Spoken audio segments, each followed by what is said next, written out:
Okay, so good afternoon, everyone. Thank you all for being here. I'm Luis Bettoni, and it's a great pleasure to present this paper today. It's a joint work with my advisor, Marcelo Santos, also from INSPER. The paper is called Public Sector Employment and Aggregate Fluctuations. If you have any doubt during the presentation, please feel free to interrupt me. Okay, and of course, all the comments and suggestions are more than welcome. Okay, so let me begin with some motivation. In particular, let me present two main stylized facts about public sector jobs. Okay, so in several countries, public sector is large. So in the sense that it represents a large share of labor force. Okay, and also public sector predominantly hires more skilled and more experienced workers. Okay, so these two facts together, they suggest that public sector might have some implications over labor market. In particular, it can affect vacancy creation in the private sector and affect also the searching decisions of workers. Okay, so what we are going to do in this paper is to consider a search and match model that incorporates these facts in order to study how public sector employment affects private sector employment and labor market volatility. Okay, so before jumping in further details and on the main mechanism behind this relationship, let me present some cross-country suggestive evidence of this relationship. Okay, so here we have the share of public sector employment and some measure of labor market volatility. We have data for a large set of developing and advanced economies from the 80s up to 2018. Okay, here we are going to think in volatility in terms of the standard deviation of first here on the left, private sector employment, and on the right in terms of unemployment. Okay, so on the horizontal axis here, we have the share of public sector employment over total employment. And in the vertical axis, we have these measures of volatility. Okay, so these graphs, they suggest that they show that the higher the size of the public sector, the higher the labor market volatility. Okay, of course, we don't want to claim any causality from here. We just want to take these figures as a suggestion that it seems to be a positive relationship between the size of public sector and labor market volatility. Okay, so now let me bring some Brazilian data in order to show you the differences between private and public sector. Okay, so first here in this graph, we have the transition of workers from private to public sector by age. Okay, and we can see that these transitions, they increase by age, right? But further than that, the transition, the share of transitions and this relationship is stronger for workers with college degree or more. Okay, which is what we can see here in this black line. Okay, then in the second graph here, we have the average job tenure for each sector, and we can see that for any given age, workers in the public sector have an average higher tenure. Okay, and this gap, it's increasing on age. Okay, then in the third graph, we have the distribution of workers by education for each sector. Okay, and we can see that workers in the public sector, they're mostly concentrated at the right end of the skew distribution. Okay, in particular, we can see that the share of workers in the public sector with 11 years of education or more is much higher than in the private sector, right? That's what's shown here. And of course, these higher concentration in the top of the skew distribution have implications for the income distribution as well, right? So here in the fourth graph, we can see these. We have the distribution of workers by income quintile, and we can see that public sector workers are mostly concentrated in the top quintiles as well, okay? So what these figures suggest, what they show is that not only workers in the public sector have more experience and more skill, but also the transition of workers coming from private sector is increasing on age or experience and skills. Okay, so now let me be a little bit more precise about what we do here. So we develop a search matching model with risk-averse agents as in Andolfato 1996. So individuals would have preferences for consumption smoothing. They're organized into families that pose their idiosyncratic risks. We have private and public sector jobs. Okay, the search direct. So markets are segmented by the level of human capital. Uh, and we are considering here that vacancy creation in the public sector is exogenous. I'll come back to these in a moment. And we are assuming that the government is going to hire these public sector workers in order to produce a public good that is provided for free for the families and it's non-rival with the good provided by the private sector. Okay. Moreover, we have on the job human capital accumulation and off the job depreciation. Okay, so meaning that on average, individuals accumulate human capital and become more productive when they are employed. Okay, and the lifespan, we are also assuming that this is uncertain for workers. Okay, so we are going to calibrate this model to be consistent with Brazilian economy. In particular, we are going to use the earnings profile in each sector, and we are going to target the distribution of civil servants by income quintile in order the to replicate what we observe in the data. Okay. Uh, so then we use this model to evaluate the employment response to an anticipated productivity shock. Okay, so we evaluate this for this benchmark economy, which is the one calibrated to the data that I just described. But then we also do the same exercise for a counterfactual economy, which presents a different hiring policy. In particular, in this counterfactual economy, we are going to allow for a more uniform distribution of workers in the public sector. Okay, so the distribution is not going to be so much less. It's going to be less concentrated at the right end of the skills distribution. Okay, and then we also consider another exercise in which we shut down the human capital channel in order to evaluate the importance of this mechanism. Okay, so a brief review of our main findings. So we find that the public sector employment, and in particular this selection from public sector, has sizable impact on job creation and labor market volatility.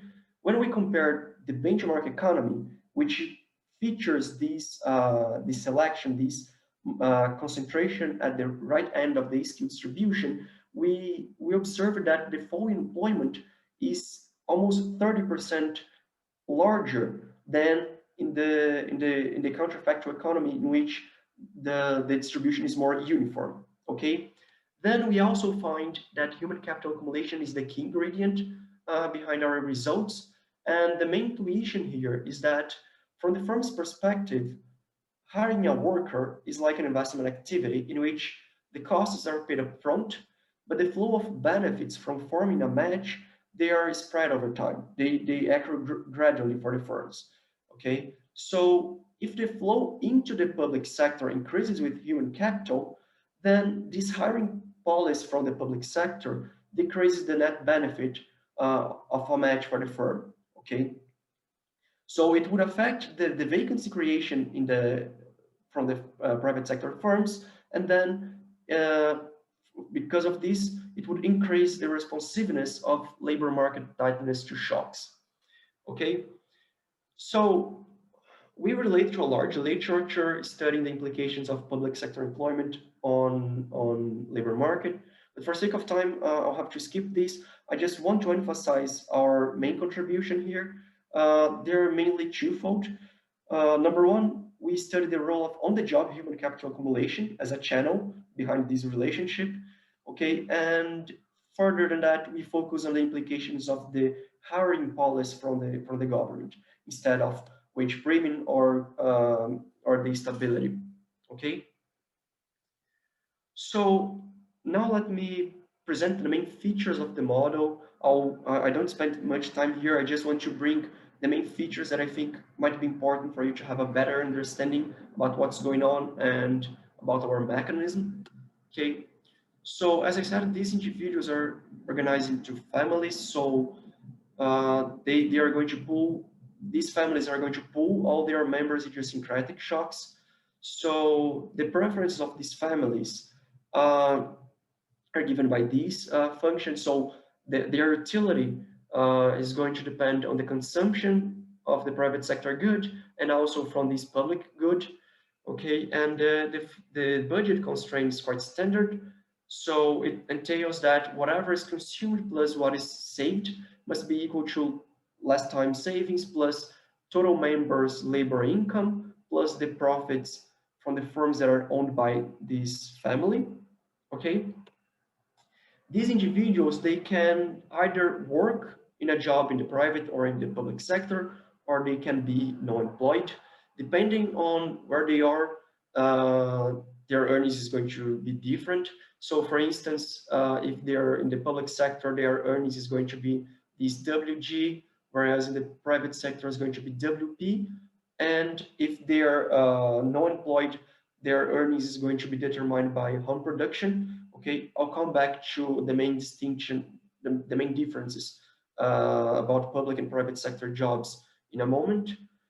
So each member would maximize the present value of income. Okay, and these workers, they are going to be characterized by a productivity level Z, which here captures their human capital or experience. The main idea here is in line with the paper from Lundqvist and Sargent, and also more recently this paper from Quijo et al. Okay, so basically the idea is that these workers, they are accumulating human capital and become more productive while they are employed. Okay, and they lose human capital when they are not working. Okay, and in particular, I want to emphasize that we allow here for the stochastic process to differ across sectors. So in particular, we allow for the mean of the process, the persistence, and the volatility. We allow for this to be different across sectors, and this is in order to capture the differences that we do observe in the data. Okay. So we are assuming here that the search is random, and as I said, markets are segmented. So we will have different matching functions for each sector, okay, which is helpful to capture differences in the matching across between the two sectors.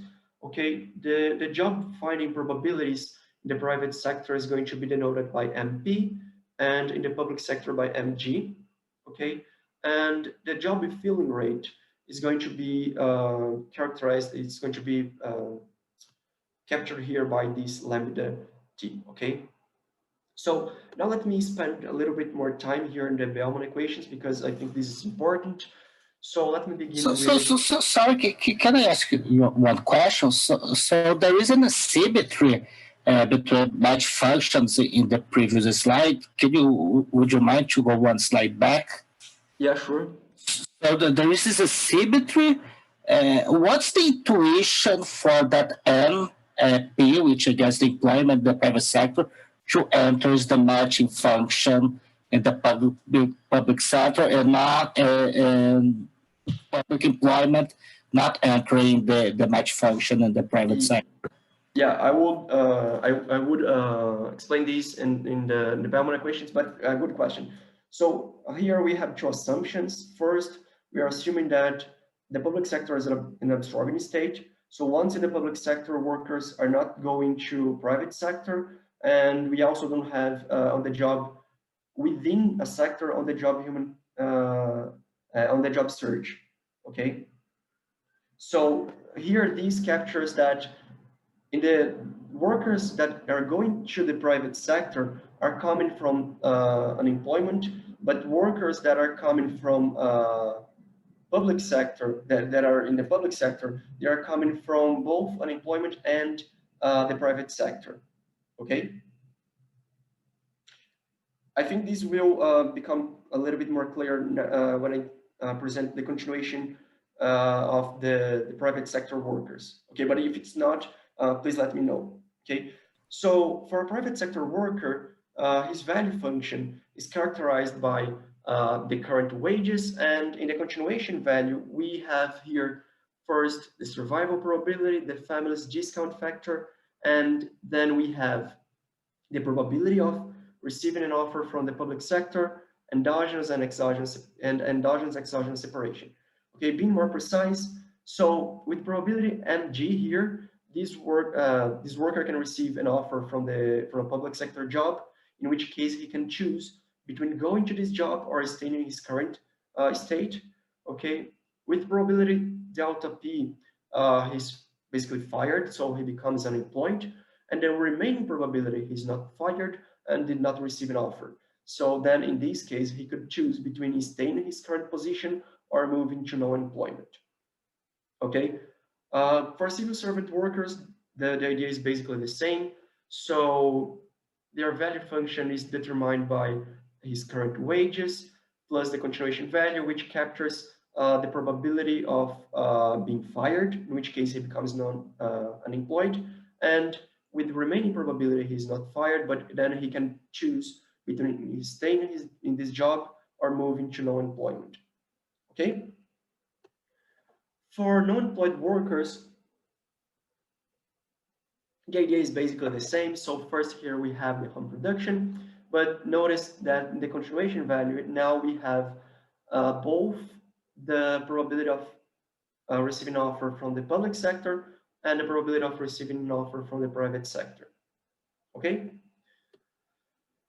So now with respect to the firms, to the private sector firms, so the value of a filled vacancy in the private sector is given by the firm's profits plus the continuation value.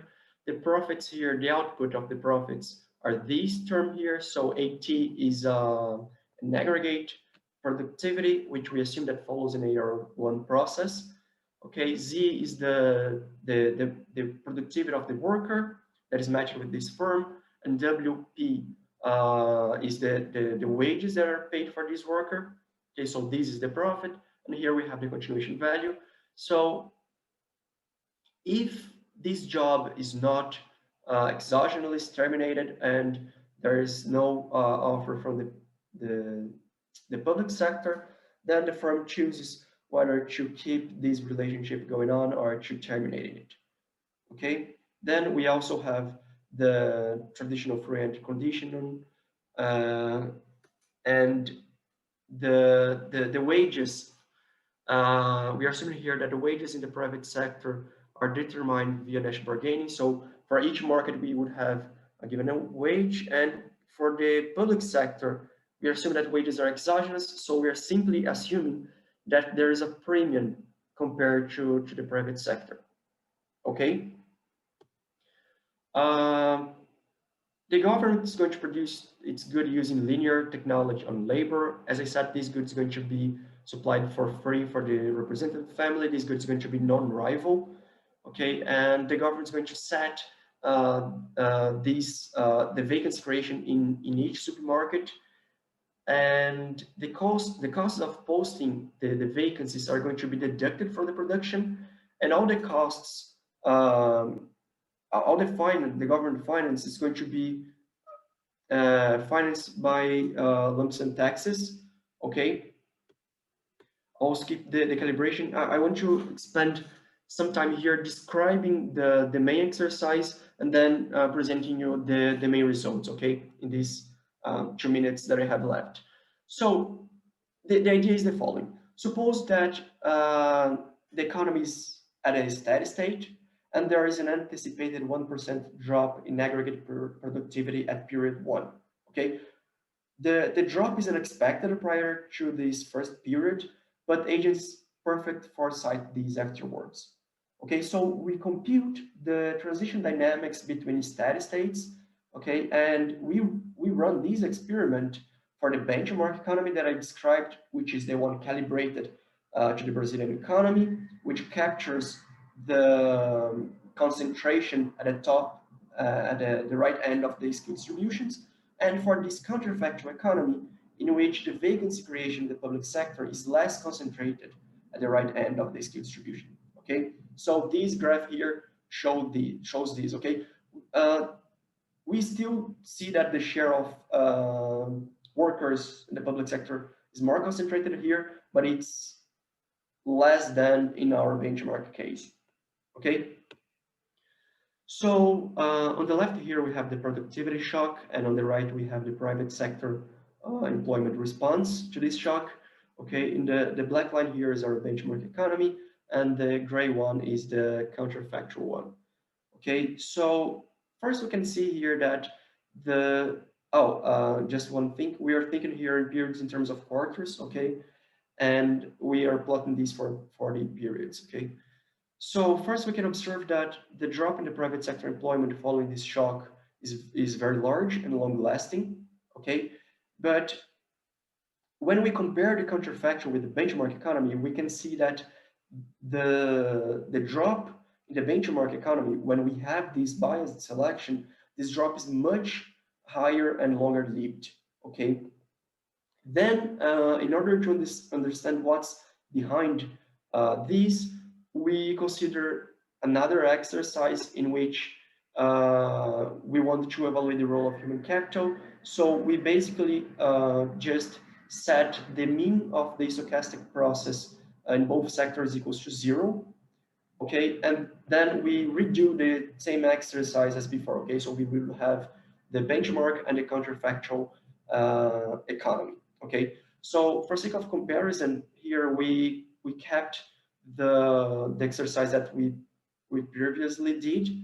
Okay, so these are the results here with the solid lines, and then here we have the results without human capital accumulation.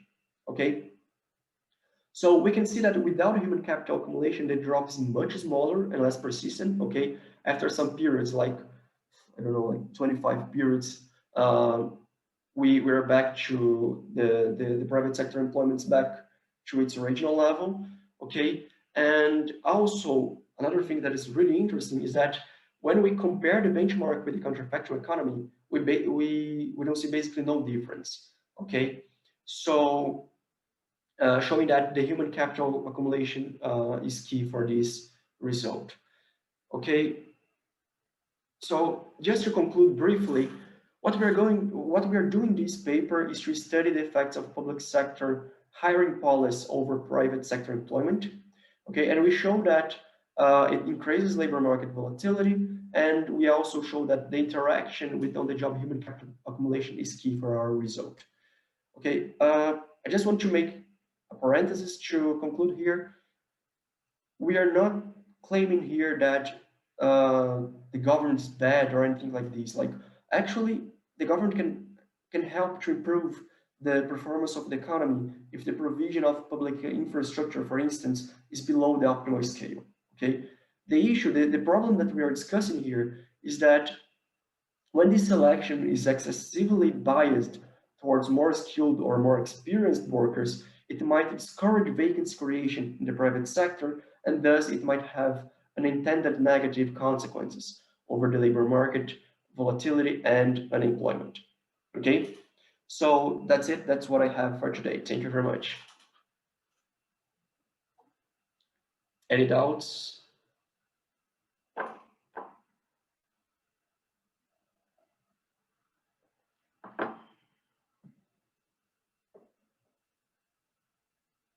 Okay.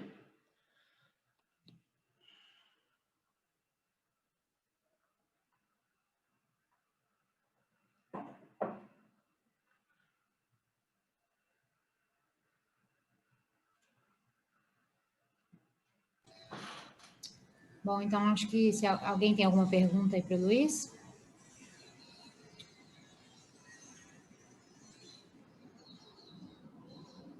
Se ninguém tiver, então acho que o Marcos pode ir seguindo aí, tá bom? Obrigada, viu, Luiz?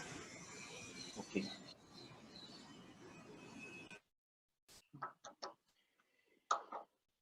Okay, how many minutes do I have? 20? 30. 30 minutes? Ah, perfect. É isso, se você quiser me apresentar em português, fica à vontade também, viu? Ok, eu vou seguir o colega. Ok. First of all, I would like to thank the Brazilian Econometric Society for the opportunity to present our work. The name of our paper is Tolerance of Informality and Occupational Choices in a Large Informal Sector Economy. This paper was made with my two advisors, Marcelo Arbex from the University of Windsor and Márcio Correa from the Federal University of Ceará. So the main question raised is whether informal entrepreneurs are actually able to evade paying taxes. So we believe they are not, and we see these taxes or penalties as endogenous and directly proportional to the use of capital inputs in each project and to society's intolerance towards informal activities. So we study an equilibrium occupational choice model where heterogeneous agents decide to become either workers or entrepreneurs in formal or informal sector. And the main novelty of this paper is to study how endogenous taxation of informal output affects the economic results. So what we did here, we capture the joint effect of how society sees and tolerates informal production and how informal entrepreneurs perceive the punishments imposed by the government, and that punishment reflected on their endogenous choice of capital input. And in addition to that, we calibrate the model for the Brazilian economy. So regarding the literature, this paper is more directly connected to 5 main strengths. First, it studies the individual's occupational choice decision to become either a formal or informal entrepreneur or a wage worker as well. And in this literature, our article is closely related to Antunes and to Amaral and Quintin. And in both papers, managers choose to become formal entrepreneurs when the return to outside financing exceeds the additional tax cost they must bear. And it is also related to the 3 studies that have shown that taxation, broadly speaking, is one of the main drivers of informality. And regarding to the third strand, we can check in the same discussion that much individual behavior can be broadly viewed as a psychological contract between individuals. And central to this contract is the broad notion of a social norm. There is a pattern of behavior that is judged in a similar way by others, and that is sustained in part by a social approval or disapproval towards any activity. And while informality might be tolerated and to some degree accepted in some societies, in others, for instance, informal activities are perceived as immoral, even illegal. And finally, several papers study the relationship between formality and financial development. And also, there are a bunch of papers that study the Brazilian economy and features of its informality. So, about the economy. Here, I will illustrate some features of the economy. And the main features are that the government only detects a fraction of firms operating in the informal sector, and the managers caught operating in the informal sector are subject to a tax rate rule that we will see in a few minutes. And besides, we work with an overlapping generation model. We have heterogeneity in 2 dimensions, wealth and ability to manage a firm. The wealth is inherited from the previous generation. However, an agent's ability is not. And only formal firms have access to credit markets. And at last, the government taxes workers and firms, formal and informal. Okay, and from this slide on, I will present the model. We use this functional form for our utility function, where C is the current consumption and B is the inherited from the previous generation. And the Greek letter is the weight of the current consumption. So in each period, the managerial ability to manage a firm. Make a question? Okay. Okay. So sure. you mean like there's this wealth inherited, but agents can accumulate Yes. assets or something, or there's some sort of constraint for borrowing or something, like Yes. how do you do that? It will be clearer when I show the problem of the firms. Okay, but the idea we're following actually we're following a paper of Thiago Cavalcanti.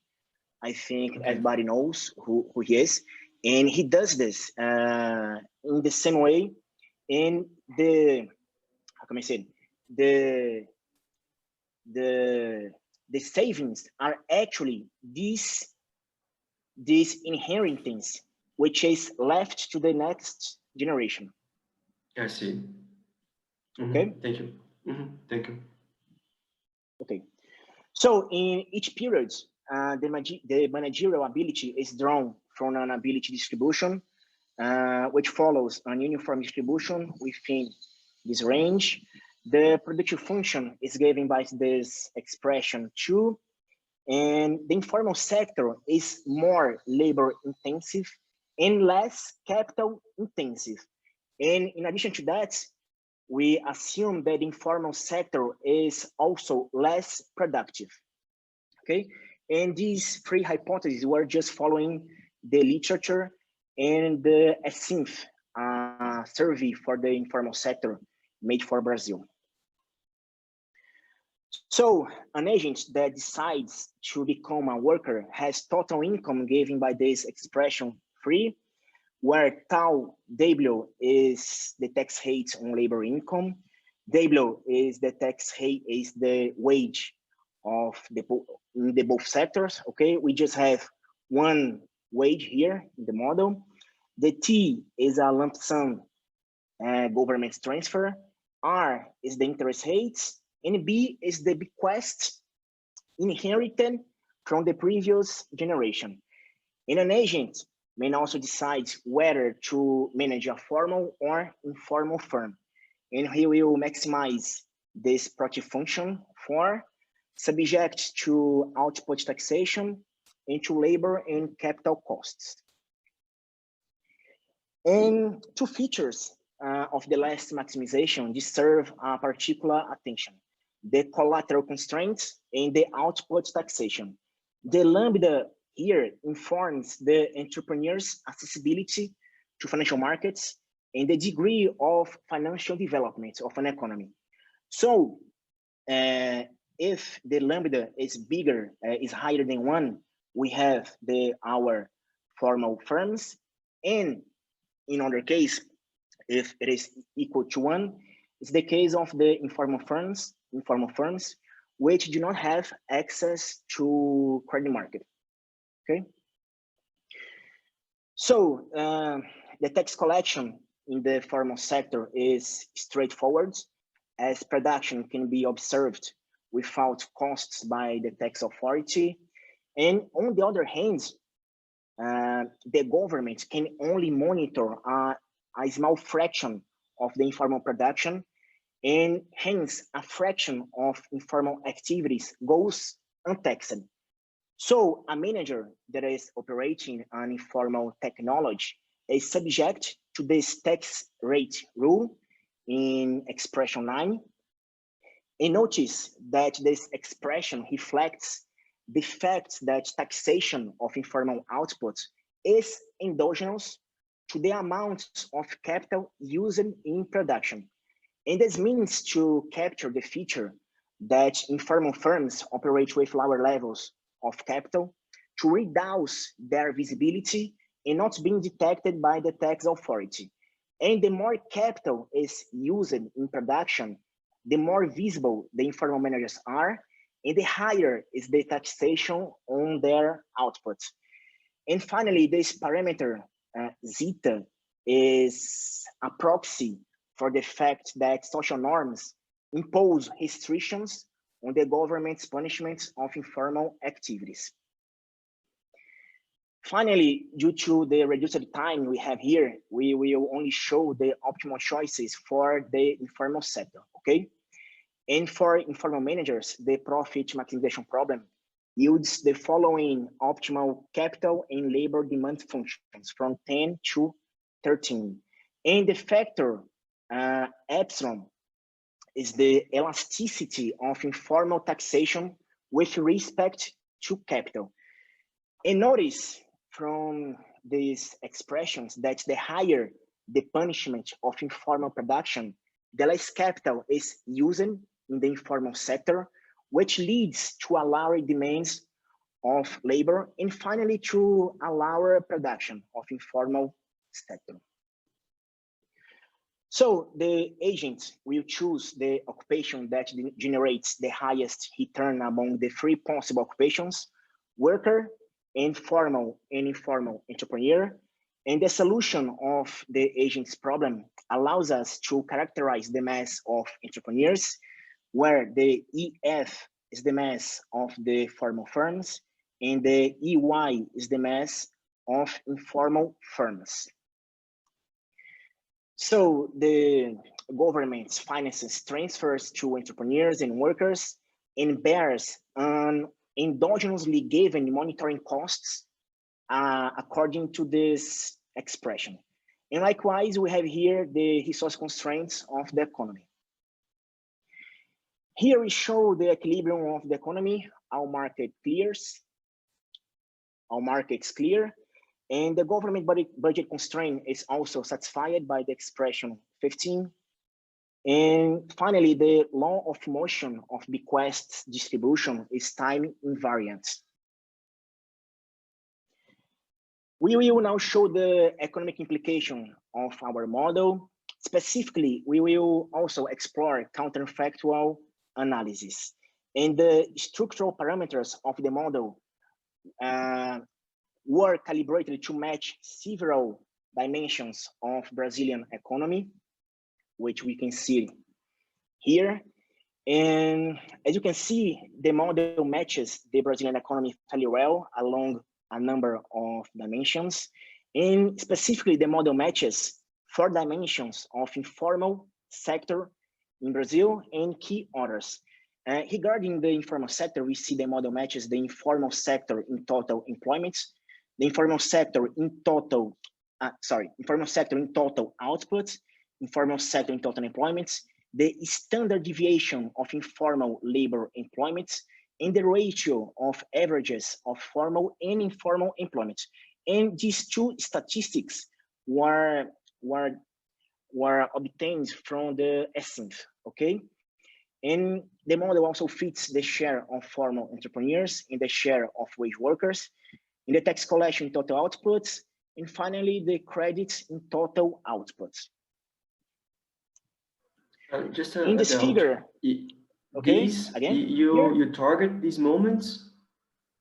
Yes. So there is Yeah, any moment that column, you can see that you didn't target and you can observe that that is reasonable or that is in line with the data? Yes. I explored this in the paper. For example, the Gini index, we try to fit the Gini index for our model, but our model did not fit the Gini index very well. And the problem is with the right end of the right the tail. problem we didn't show in this table, but we opened these problems in the paper. Okay. Mm-hmm. So finally, this figure illustrates the distributional features of our benchmark model. And we see here that 3 facts of large informal sector economies can be verified. First, we have that formal firms are more capital intensive, as we can see here. Informal firms employ a smaller mass of workers as well as less capital. And finally, informal firms are concentrated at lower levels of production. Okay. So in this section, we conduct some quantitative exercises to evaluate the impact of changes in key parameters on economic outcomes. And the middle column is just for comparison purposes. Here we have our benchmark model, okay? And we can check here that as society's tolerance of informality decreases, so zeta increases, the informal sector employs less capital and labor inputs, so the informality decreases. You can check here by these blue numbers. And notice that because taxation of informal activities is endogenously determined by how much capital is used by informal managers, a bigger zeta imposes a higher taxation per unit of informal capital. And the increase of government's tax revenue is due to the higher production of formal firms, where we can check here. And we also made some exercises for labor income taxation. And from the agent's point of view, a reduction of taxes on wage has 2 important effects. First, it reduces the equilibrium wage, as we can see here, and it also increases the net take-home wage income. So in equilibrium, the latter effect dominates the former and leads to an increase in the number of agents that choose to become workers rather than informal entrepreneurs. And once the gross equilibrium wage decreases, we also observe informal entrepreneurs migrating to formality. And it is also important to mention that formal entrepreneurs can scale their production up as the labor become cheaper than before. So informality decreases. And finally, we can check that the level of government revenue is decreasing despite the increase of the tax base in question, because we can check that formal production increases after a reduction of the labor income tax. Now, this table in turn presents the effects of changes in the taxation of formal outputs, and we can check that decreases in this taxation increase the profitability of the formal sector. And such policy change has the effect of not only attracting informal entrepreneurs to switch and to become formal entrepreneurs, but also leading those entrepreneurs already operating in the formal sector to expand their production. And again, informality decreases. And at last, we can check that there is an increase in the tax revenue. And this might suggest to us that the Brazilian economy is on the wrong side of the Laffer curve. And regarding now the credit compared to our benchmark case, a higher accessibility to financial markets has also 2 effects. First, more production in the more efficient sector, I mean in the formal sector. And secondly, the equilibrium wage increases, as we can check. And a higher wage ends up making the job of a worker more attractive than being an informal entrepreneur. And in addition to this channel, informality falls, and both in terms of production and employment. And finally, we can check that after a higher accessibility to financial markets, there is an impact of a higher tax revenue, okay? And in this last exercise, where we investigate by means of counterfactuals, the impact of different policy combinations, we will focus on the last column, okay? And the last column, it aims to mimic the parameters of the United States economy. And we can check that welfare improves the most under this policy combination. And interestingly, the model also fits the US economy fairly well regarding the informal sector in total output, which is around 7%. And finally, in order to complete our work, our main findings were that as society's tolerance of informality decreases, so again, zeta increases, the informal sector employs less labor input and produce less output, so informality decreases. Reduction in the labor income tax leads informal entrepreneurs to change their occupation, either to become formal entrepreneurs or wage workers. And the same is true for a reduction in the output taxation, but slightly different. And the main difference is about the tax collection that increases due to a decrease in the taxation of the formal output, which leads us to believe that the Brazilian economy is on the wrong side of the Laffer curve. And finally, regarding a higher accessibility to the credit markets, the effect is identical to a reduction in the taxation of formal production. And lastly, our model is consistent with many empirical findings about the informal sector in Brazil. With that, we finish the paper. Thank you very much. And if anyone has any questions, I'd be happy to open up the discussions.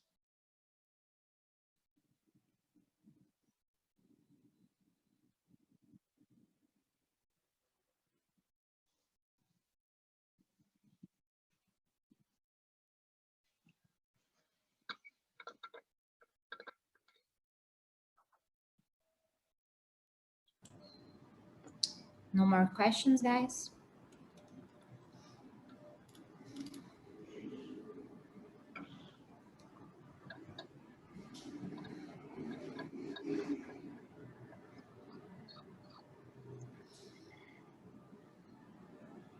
Any question? So I will.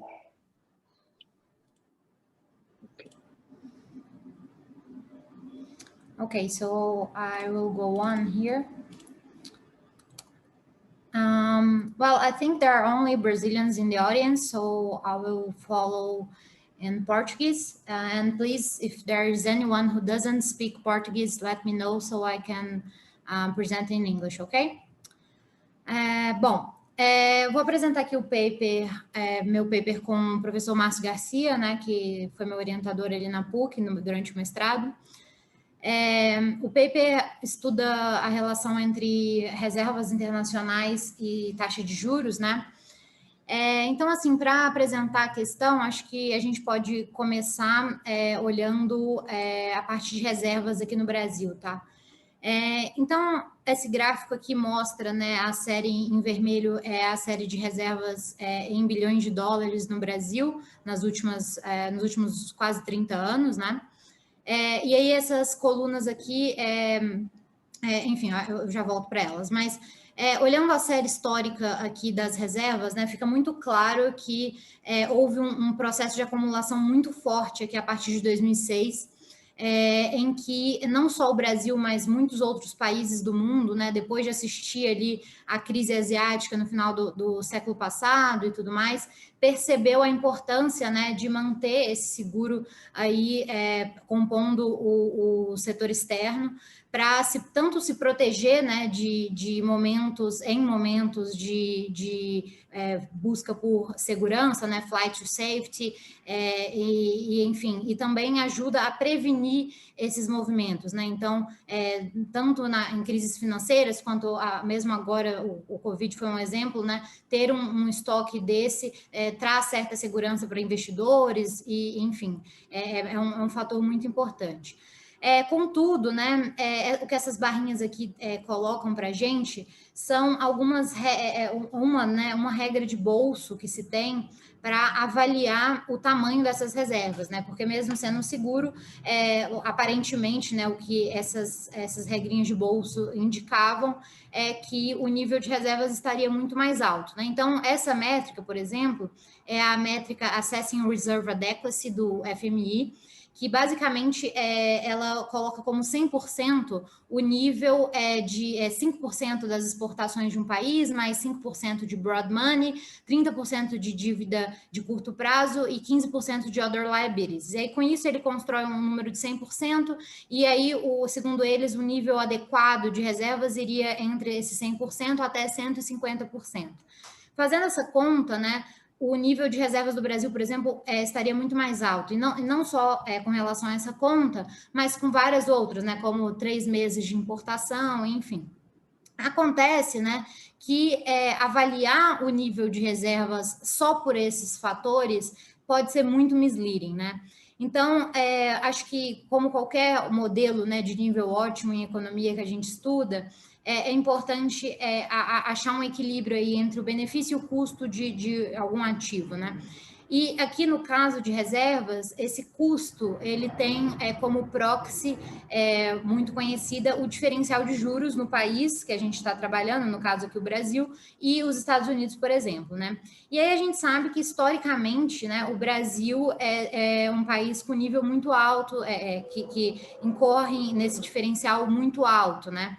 Então, aqui, por exemplo, nesse gráfico, eu coloquei aqui o nível, a Selic mesmo, né? Então, nem precisa se apegar aqui a esse período lá atrás, né, na década de 2000, que as taxas de juros eram muito, muito maiores, mas mesmo aqui perto, né, até o final ali de 2016, a taxa estava em um pouco mais de 14%, né? Então, comparado com muitos países, aí era uma taxa muito alta.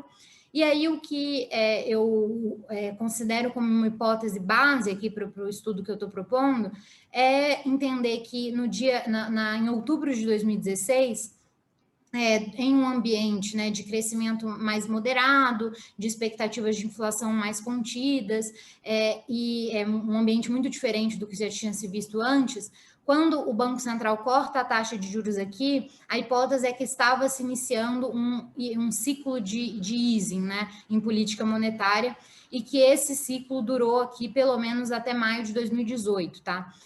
Eu não estou englobando aqui esse finalzinho durante o Covid, tá? Então, eu estou falando desse ciclo aqui que tirou a taxa de juros de 14,25 até a taxa de 6,5, tá? Acho que é importante entender, né, que eu não estou falando dessa ponta, porque o corte de juros aqui entre 2016 e 2018 no Brasil não fazia parte de um contexto internacional de relaxamento de política monetária, tá? Era uma questão específica do Brasil, né? Como eu disse, por questões da macro local, e é muito diferente do que aconteceu aqui na ponta, né? Que é uma crise do Covid gerou um estímulo no mundo inteiro, né? Isso é muito importante porque vai ser uma hipótese, né, necessária ali para o modelo de teste que eu vou usar, né? Então, dado esse ambiente que primeiro eu coloquei de reservas aumentando muito ao longo do tempo, né, recentemente, e o custo de manter e de comprar reservas é muito mais baixo, né? A pergunta que fica será que a queda dessa taxa de juros no Brasil teve um papel importante para manter as reservas em um nível mais alto, tendo em vista, né, que o Banco Central estava, sim, fazendo essa maximização de um custo-benefício, né, ao decidir manter as reservas tão altas, né? Então, para responder essa pergunta, o que a gente usa aqui é uma análise contrafactual, né? Então, dada essa intervenção, né? Dada essa redução de taxa de juros no Brasil, de um patamar muito alto para um patamar mais baixo, a gente verifica, né? Qual teria sido o nível de reservas internacionais se não tivesse ocorrido nenhuma mudança nessa proxy do custo de acumular reservas, tá? Aqui acho que vale entender, né, que aqui esse custo é incorrido nesse ambiente do Brasil, tendo em vista que essa acumulação de reservas não é oriunda de sucessivos superávites em conta corrente, em conta, enfim, no balanço de pagamentos. Ele vem de fato de uma acumulação ativa, né, em que o Banco Central emitia dívida para financiar essa compra de dólares, tá? Então, aqui o método que eu uso é o Artificial Counterfactual, que é o método do Marcelo Medeiros, do Ricardo Mazzini, e aqui o primeiro paper também, o Carlos, né, Viana. Para a variável explicativa que eu uso, né? Então, aqui, para reservas, eu trabalho tanto com a reservas líquida, no caso aqui, líquida de swaps e de Ripple, de intervenções via Ripple, e também as reservas grossas, né? Que levariam tudo isso em consideração. Vou falar um pouquinho mais tarde também o porquê, né? Da diferença aqui entre essas duas coisas. E aí, como controle, né, eu coloco todas as variáveis principais aí que motivam a acumulação de reservas, né? Então, essa questão de broad money, de other liabilities em moeda estrangeira, né? De exportações, ou seja, esse montante de passivos e tal que o país tem, né? Que estaria mais sujeitos a fugas, né? E que motivam essa a ter um seguro mais alto, né? E também controlando aqui por taxa de câmbio, né? Dado que a taxa de câmbio é muito importante porque gera efeitos de valuation, né? Bom, o período de análise aqui entre janeiro de 2008 e maio de 2020, tá? Os dados são mensais. E aí, basicamente, né, a intuição, então, que os modelos de custo-benefícios me dariam aqui para o que a gente espera, né, do resultado, é que taxas mais baixas de juros prescreveriam, dado o mesmo benefício, né, então, dado o mesmo risco de cada país, níveis mais altos de reservas, né, ceteris paribus. Bom, então, estando introduzida aí a questão, né, vamos mostrar algumas coisas aqui.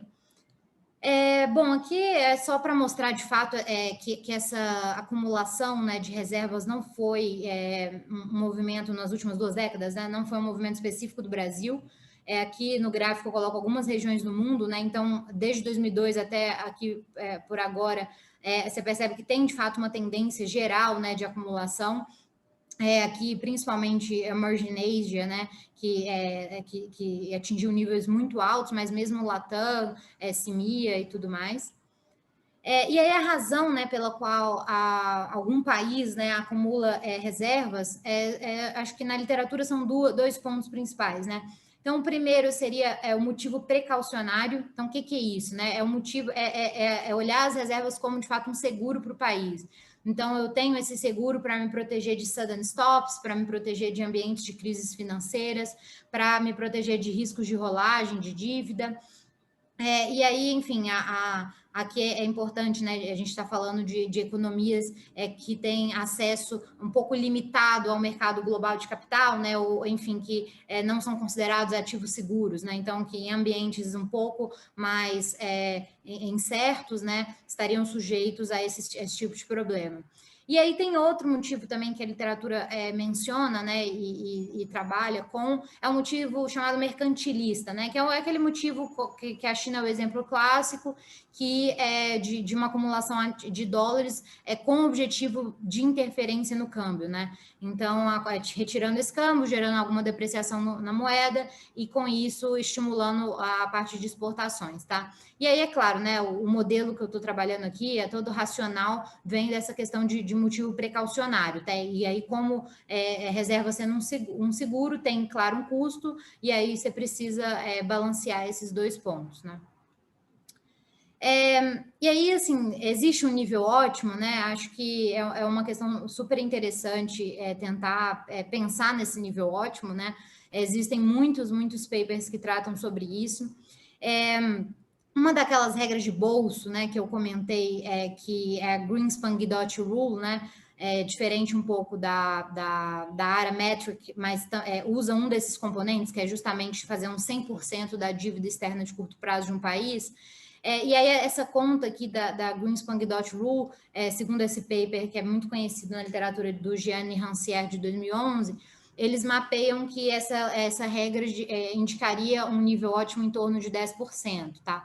Mas, como eu disse, é uma perspectiva muito limitada para se analisar isso, tá? Acho que é importante levar outros fatores em consideração. E aí é justamente o que a literatura mais recente vem fazendo, tá? Então, por exemplo, esse paper do Bianchi e coautores aqui de 2018, que olha para um modelo mais completo, que tem risco de rolagem, tem outros fatores, e aí lá, por exemplo, em simulações, encontram níveis ótimos muito diferentes, a depender do nível de aversão do investidor estrangeiro, basicamente. Então, aqui, por exemplo, eles encontravam níveis ótimos de 6% a 40% do PIB, a depender dessa especificação.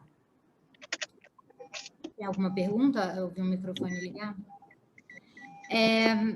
Bom, e aí, assim, só para ter referência, né, o Brasil, ele está atualmente, assim, né, com pré-Covid ali, quando ainda estava mais, agora teve alguma oscilação, mas estava aí em torno de 18% do PIB, a Ásia ainda mais alto, tá? Então, de fato, essas regras de bolso não match muito bem, né, a realidade aqui.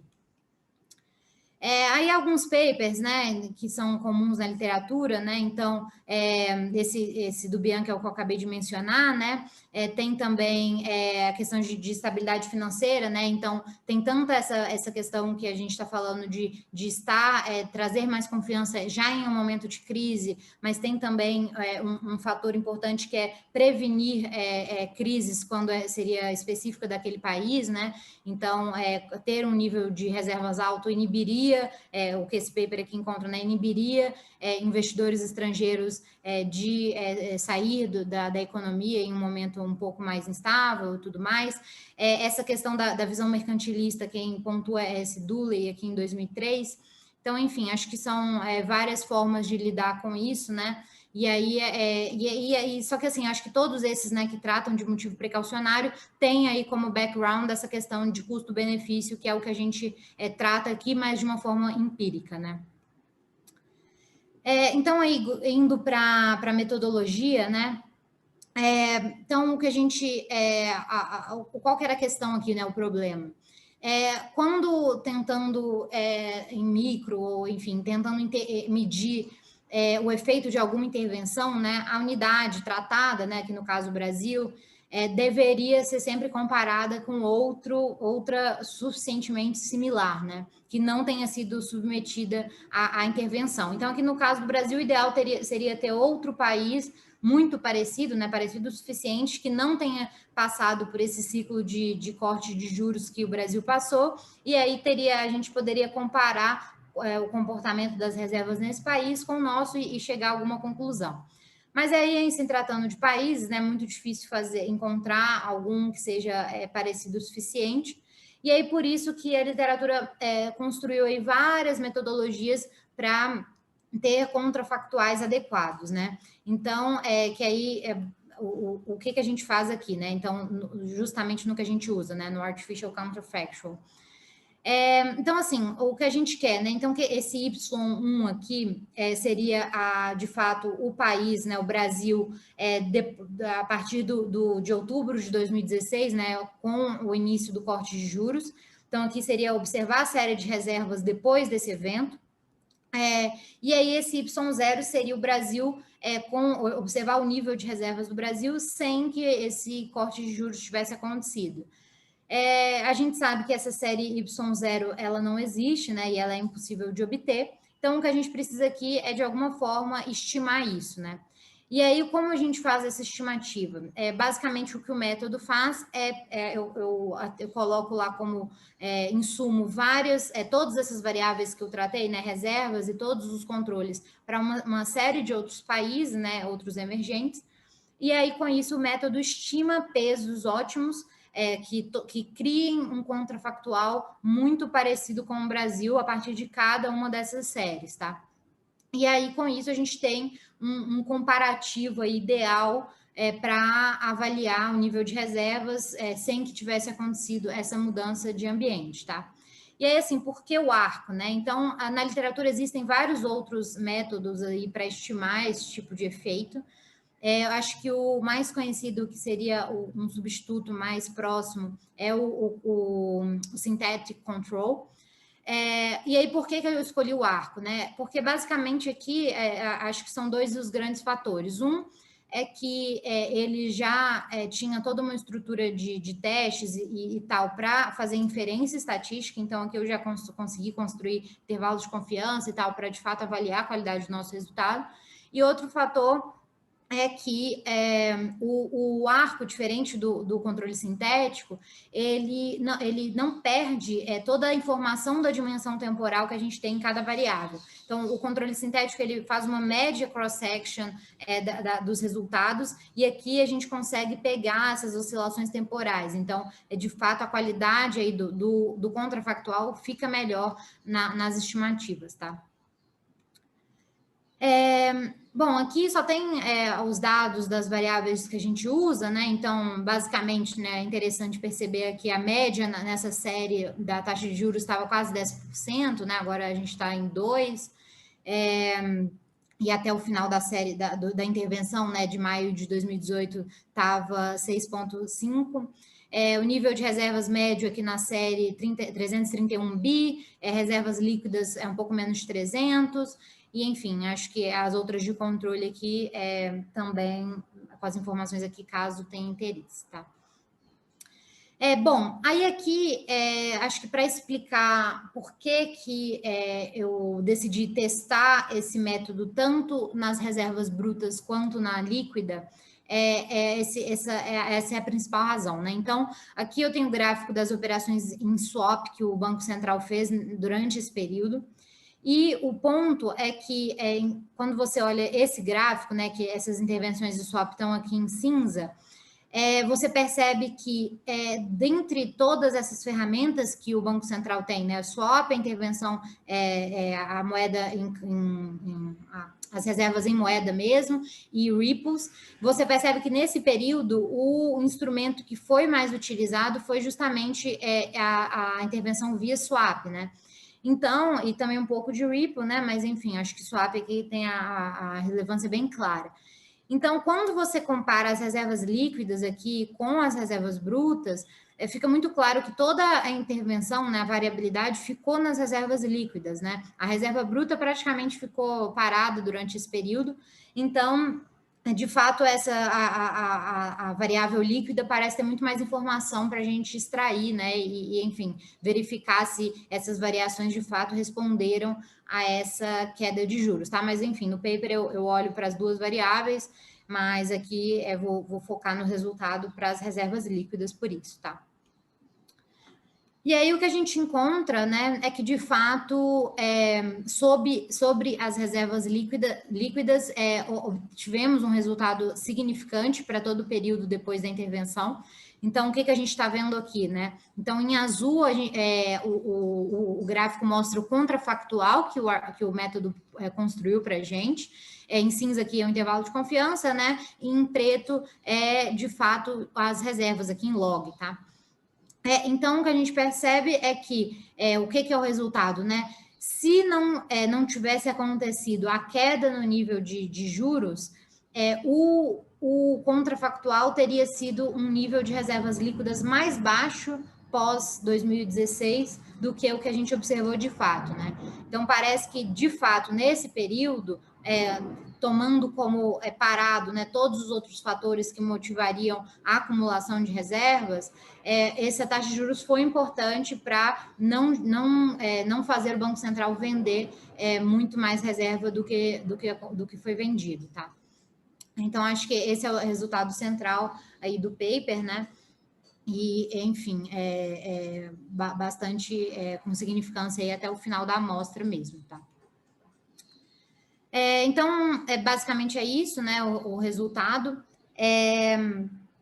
Acho que esse ponto aí das reservas brutas, né? Então, a justificativa é exatamente pelo fato que a gente não encontra a mesma significância, né? Por falta de variabilidade nas reservas brutas, já que o Banco Central não usou instrumentos diferentes de currency swaps e repos nesse período, tá? Então, é por isso aí a diferença do resultado, que é exatamente essa especificação aqui, tá? Então, logo depois da intervenção, o contrafactual fica bem próximo, né? Em um períodozinho aqui tem alguma significância, quando aconteceu uma venda mais em spot, justamente, né? Que foi ali em agosto do ano passado, de 2019, que o novo diretor do Banco Central, o novo presidente, resolveu voltar a usar a intervenção via spot, mas depois volta a perder essa significância, e enfim, acho que só que no final, né, que já pega aí o Covid, que o resultado muda um pouquinho de sentido, tá? Mas acho que fica bem claro que a razão é essa falta de variabilidade aqui.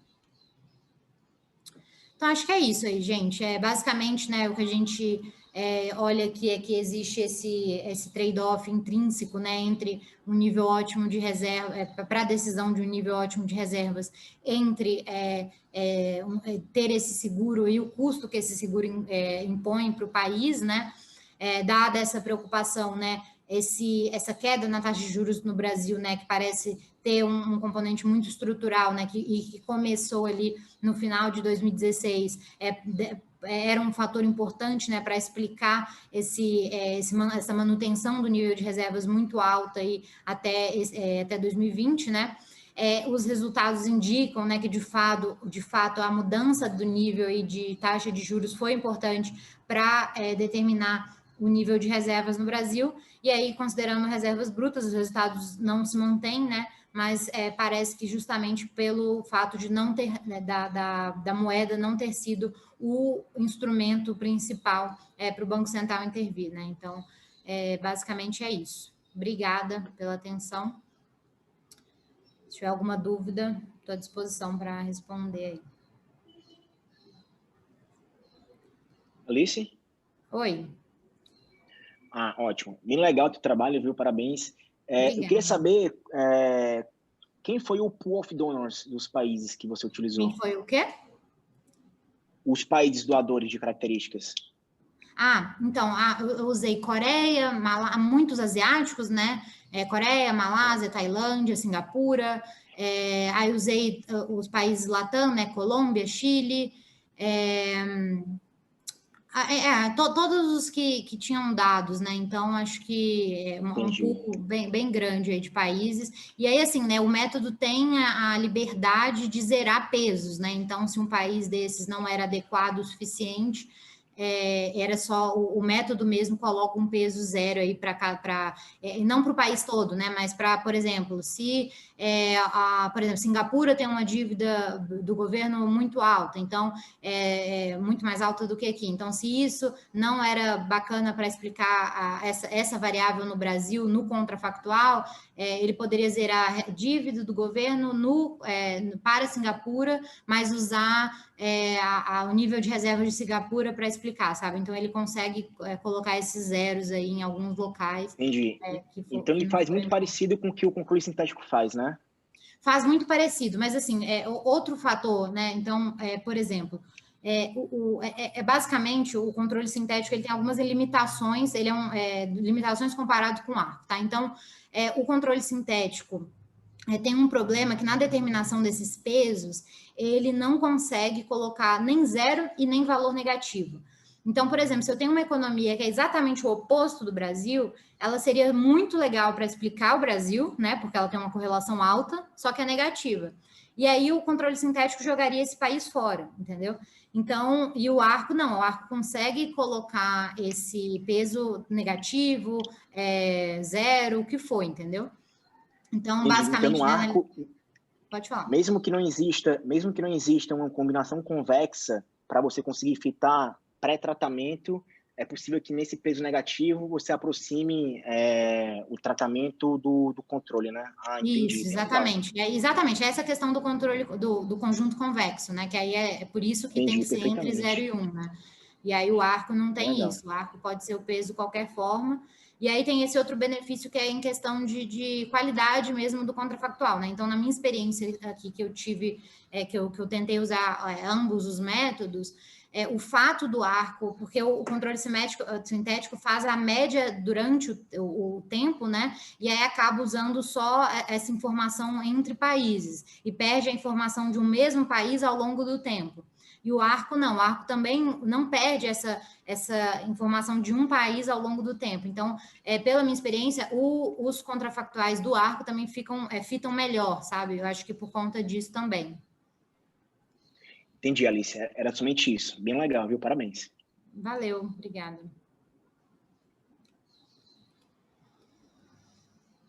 Mais alguma dúvida, gente?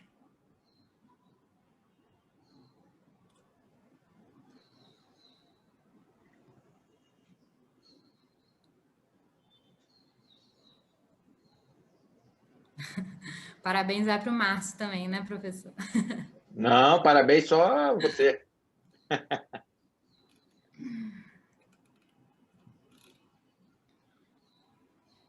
Bom, gente, então se não tiver mais nenhuma dúvida, a gente encerra aí a sessão. Fiquem à vontade também para entrar em contato, se tiver interesse.